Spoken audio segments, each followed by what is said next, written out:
Welcome to techie mom. ഇന്ന് എൻ്റെ ചാനലിൽ കൂടെ ഞാൻ പറയുന്നത് ഒരിക്കലും ഒരു സക്സസ് സ്റ്റോറി അല്ല, ഒരു പോസിറ്റീവായിട്ടുള്ള ഒരു മോട്ടിവേറ്റഡ് വീഡിയോ അല്ല.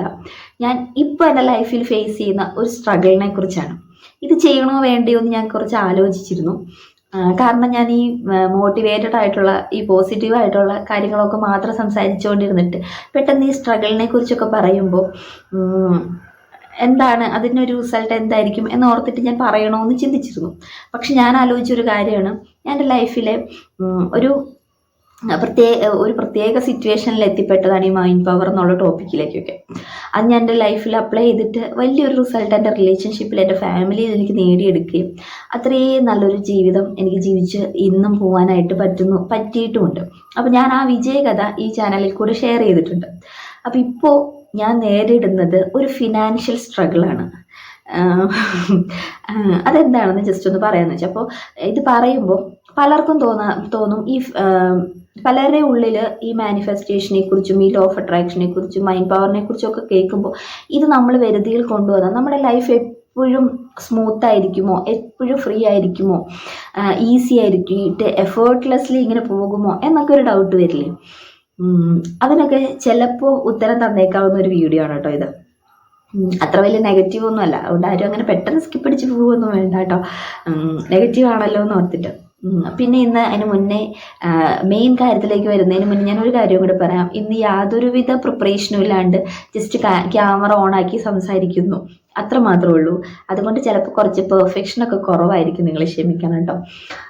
അപ്പോൾ ഞാൻ എൻ്റെ ലൈഫിൽ റിലേഷൻഷിപ്പ് നല്ല രീതിയിൽ മാനിഫെസ്റ്റ് ചെയ്ത് തന്നെ ദൈവത്തിൻ്റെ അനുഗ്രഹം കൊണ്ട് നേടിയ ഒരാളാണ് ഞാൻ.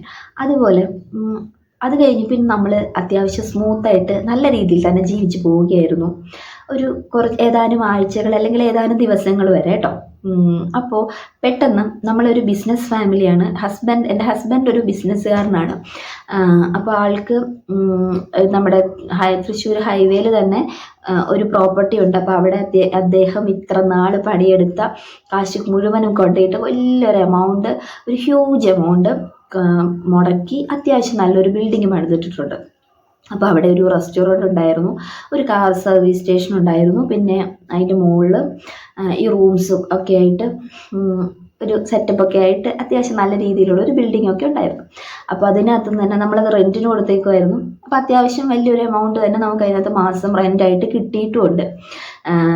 അപ്പോൾ അത് ഇൻവെസ്റ്റ് ചെയ്ത് അത് പണിയാനായിട്ട് നമ്മൾ കുറച്ച് ലോണും എടുത്തിട്ടുണ്ടായിരുന്നു. അപ്പോൾ അതിൻ്റെ EMIs ഉണ്ട്. പക്ഷെ അത് നമ്മളെ അത്ര വലിയ രീതിയിൽ നമ്മളെ ബുദ്ധിമുട്ടിപ്പിച്ചിരുന്നില്ല. കാരണം ഇതിനൊക്കെ വേണ്ട തുക, അതിനൊക്കെ വേണ്ടതിലും അധികം തുക നമുക്ക് അവിടുന്ന് ഈസി ആയിട്ട് റെൻറ്റ് രീതിയിൽ കിട്ടിക്കൊണ്ടിരുന്നിട്ടുണ്ട്. അപ്പം നമുക്കതൊന്നും വലിയൊരു തലവേദനയായിട്ടുള്ള കാര്യമല്ലായിരുന്നു.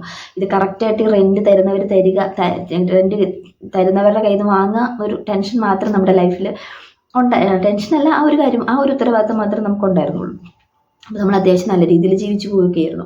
അപ്പോഴാണ് നമ്മുടെ തൃശ്ശൂർ ഹൈവേയിൽ, അപ്പോൾ എല്ലാ ഹൈവേസിലും ഡെവലപ്മെൻറ്റ്സ് ആണല്ലോ. അപ്പോൾ അതിൻ്റെ ഭാഗമായിട്ട് ഫ്ലൈ ഓവർ വരുന്നതിൻ്റെ ഭാഗമായിട്ട്, റോഡ് വീതി കൂട്ടുന്നതിൻ്റെ ഭാഗമായിട്ട് നമ്മുടെ ബിൽഡിങ്ങിൻ്റെ ഫ്രണ്ടിൽ റോഡ് പൊളിച്ചപ്പോൾ അവിടെ റെൻറ്റിന് വാങ്ങി നടത്തിക്കൊണ്ടിരുന്നവർക്ക് യാതൊരുവിധ കമ്മിറ്റ്മെൻറ്റിൻ്റെയും ആവശ്യമില്ല. അവരുടെ അവിടെ കച്ചവടം അവസാനിച്ചപ്പോൾ അവരത് ഒഴിഞ്ഞു പോകുന്നു. അവർ നമ്മളോട് അഡ്വാൻസ് ചോദിക്കുന്നു. അത്രമാത്രമാണല്ലോ അവർക്ക് ഉത്തരവാദിത്തമുള്ളൂ. നമ്മുടെയാണല്ലോ ബിൽഡിങ്.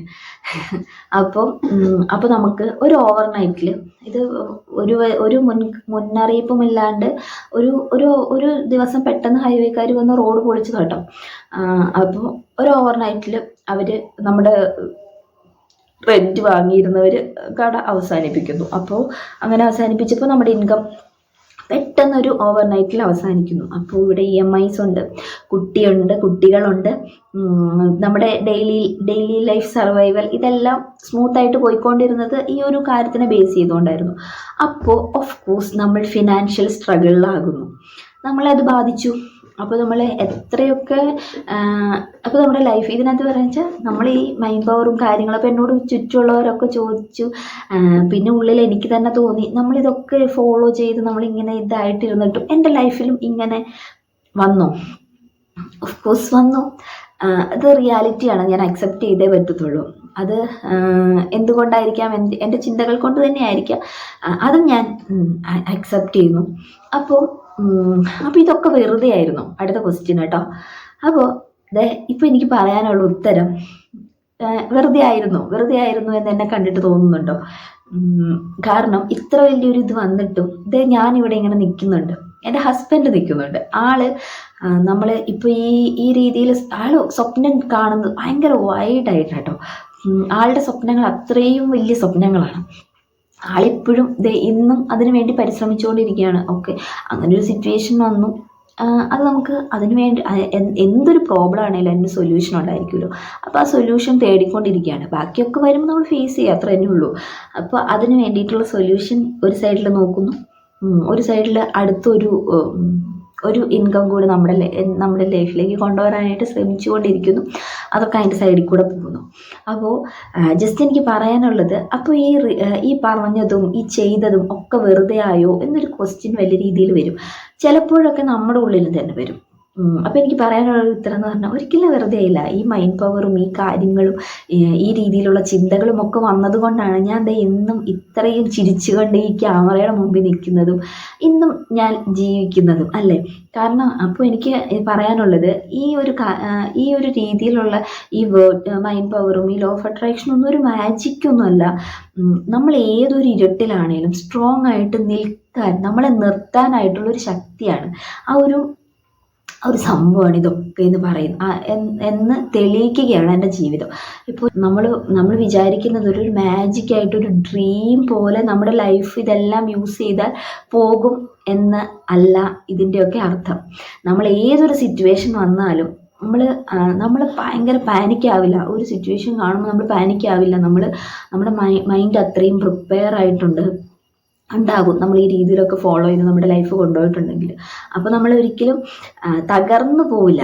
അല്ലെങ്കിൽ ചിലപ്പോഴൊക്കെ ഉണ്ടല്ലോ, ഞാൻ ആലോചിക്കാറുണ്ട്, നമ്മൾ ഇത്ര രീതിയിലൊക്കെ നമ്മളിങ്ങനെ മുന്നോട്ട് പോകുമ്പോൾ ഈ ഒരു കൺസെപ്റ്റ് അല്ല, ഇപ്പം എനിക്ക് എൻ്റെ ഏറ്റവും വലിയൊരു ചിന്ത എന്നറിയോ, അന്ന് എൻ്റെ ലൈഫിൽ വന്ന ആ ഒരു പ്രശ്നമുണ്ടല്ലോ, അതായത് എൻ്റെ ഫാമിലിയിൽ വന്ന ഒരു പ്രശ്നമുണ്ടല്ലോ, ആ ഒരു പ്രശ്നം വന്നില്ലായിരുന്നുവെങ്കിലും ഇന്നെനിക്ക് ഇത്രയും ബ്യൂട്ടിഫുള്ളായ, ഇത്രയും ബോണ്ടുള്ള, ഇത്രയും ശക്തമായ ഒരു റിലേഷൻഷിപ്പ് എൻ്റെ ഹസ്ബൻഡുമായിട്ട് എനിക്ക് ഉണ്ടാവില്ലായിരുന്നു. അപ്പോൾ അത് നേടിത്തരാനാണ് എനിക്ക് ആ ഒരു ചെറിയൊരു ഇത് വന്നത്, ഒരു വീഴ്ച വന്നത്. അതുപോലെ തന്നെ ഇപ്പോഴും ഞാൻ വിശ്വസിക്കുന്നു, ഒരു ഏറ്റവും വലിയൊരു എത്ര വലിയ ഹൈറ്റിൽ നിന്ന് താഴേക്ക് വീണാലും എനിക്കൊന്നും പറ്റാത്ത രീതിയിൽ അത്രയും എൻ്റെ ലൈഫിൻ്റെ സെക്യൂർ ആക്കാനായിട്ട് ദൈവം ഒരുക്കി വെച്ച എന്തോ ഒരു കാര്യമായിരിക്കാം ഇപ്പോഴത്തെ എൻ്റെ ലൈഫ് സിറ്റുവേഷന് ഞാൻ അങ്ങ് മനസ്സിലാക്കുന്നു, ഞാനങ്ങ് വിശ്വസിക്കുന്നു. അതുകൊണ്ട് തന്നെ എനിക്ക് 100% നാളത്തെ കുറിച്ച് പ്രതീക്ഷിക്കാനും നാളത്തെ ജീവിതം മുന്നിൽ കണ്ട് സന്തോഷത്തോടെ ഇന്ന് ഈ സിറ്റുവേഷനെ ഫേസ് ചെയ്യാനുമായിട്ടുള്ള ശക്തി ദൈവം തരുന്നു. അപ്പോൾ ഇതാണ് ഞാൻ പറയാൻ ഉദ്ദേശിച്ചത്. നിങ്ങൾക്കിത് ബോറടിച്ചോ കൺഫ്യൂഷനാക്കിയോ എൻ്റെ സംസാരം എന്നെനിക്കറിയില്ല. ഞാൻ ജസ്റ്റ് ഓപ്പൺ അപ്പായിട്ട് പറഞ്ഞു എന്ന് മാത്രം. അപ്പോൾ എൻ്റെ ലൈഫിലെ സക്സസ്സുകൾ ഞാൻ മോട്ടിവേഷനും സക്സസ് സ്റ്റോറീസും മാത്രമല്ല, എൻ്റെ റിയൽ ലൈഫ് ഞാൻ തുറന്ന് കാണിച്ചു എന്നുള്ളൂ. അപ്പോൾ നിങ്ങൾക്കിത് ഇനി അറ്റ്ലീസ്റ്റ് ഈ ലോ ഓഫ് അട്രാക്ഷൻ പോലുള്ള കാര്യങ്ങൾ കൊണ്ട് നമ്മുടെ ലൈഫ് എങ്ങനെ പോകും, ഭയങ്കര സ്മൂത്തായിട്ട് അടിപൊളിയായിട്ട് പോകും. പക്ഷെ നമ്മുടെ ലൈഫിൽ ഇങ്ങനെയൊരു സിറ്റുവേഷൻസും വരും. പക്ഷെ നമ്മളത് ഫേസ് ചെയ്യാനും അത് ഓവർകം ചെയ്യാനുമായിട്ടുള്ള സ്ട്രെങ്ത് നമുക്ക് ഈ ഒരു മൈൻഡ് പവറിൽ കൂടെയൊക്കെ കിട്ടും എന്ന് പറയാനായിട്ടാണ് ഞാൻ മെയിനായിട്ട് വീഡിയോ ഉദ്ദേശിച്ചത്. നിങ്ങൾക്ക് ബോറടിച്ചില്ല എന്ന് ഞാൻ വിശ്വസിക്കുന്നു. ഇനി ഇതിൻ്റെ കൂടുതൽ അപ്ഡേറ്റും ഇതിൻ്റെ ഒരു 100 മടങ്ങായിട്ട് എന്താ പറയുക, നമ്മുടെ മറ്റേ പരുന്തിൻ്റെ ഒക്കെ കഥ കേൾക്കുന്ന പോലെ ഞാൻ എൻ്റെ തൂവലുകളൊക്കെ കൊത്തിപ്പറിച്ച് 100% എൻ്റെ ലൈഫിനെ ഞാൻ തിരിച്ചു കൊണ്ടുവരും എന്ന പ്രതീക്ഷയിലാണ് ഞാൻ, 100% വിശ്വാസത്തിലാണ് ഞാൻ നിൽക്കുന്നത്. അപ്പോൾ അതെങ്ങനെ മുന്നോട്ട് പോകുന്നുള്ള അപ്ഡേറ്റുകളും വിശേഷങ്ങളും ഒക്കെ ആയിട്ട് വീണ്ടും കാണാം. ചാനൽ സബ്സ്ക്രൈബ് ചെയ്ത് വയ്ക്കുക. ഇഷ്ടപ്പെട്ടാൽ ലൈക്ക് ചെയ്യാനും സപ്പോർട്ട് ചെയ്യാനും മറക്കരുത്. And thank you so much.